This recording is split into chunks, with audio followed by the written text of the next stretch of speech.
The loss of life and the number of casualties during the Battle of the Somme was unprecedented, and it's had a huge impact on how we deal with battlefield trauma today. To mark the Somme's 100th anniversary, a new exhibition called Wounded has been set up at the Science Museum to show the medical care available during the First World War. On the 1st of July 1916, the first day of the battle, British forces sustained 57,000 casualties, many requiring urgent medical treatment. This exhibition shows some of the equipment that was available to medics on the battlefield at the time and looks at how it's been developed for what we see on the battlefield today.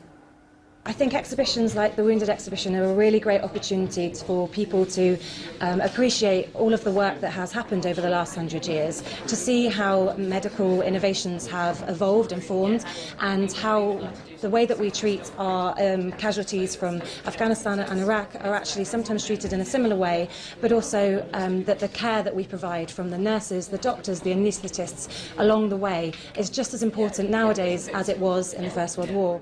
The displays show some of the frontline treatment available, but when the casualties returned home, many had severe wounds, and not all of them were visible.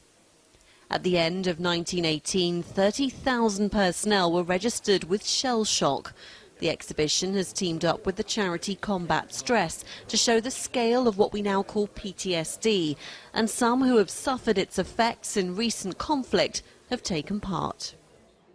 About 2 years ago now, I did the 6-week intensive treatment program with them, and well, yeah, it's changed things around massively for me. And this, being involved in this exhibition, has also kind of carried that on. It's been a big part of what was suggested to me at Combat Stress was to keep finding ways to express things and explain them, and this has been a perfect opportunity for that, to carry on doing that. The idea behind the exhibition was to try and change people's perceptions, particularly of PTSD. If there is a serving person or a veteran that sees the exhibition and recognises just a little bit in themselves, and it makes them question, or maybe my dad's like that or my brother's like that, and they seek help and they get the treatment that they need, then the whole exhibition's been worthwhile.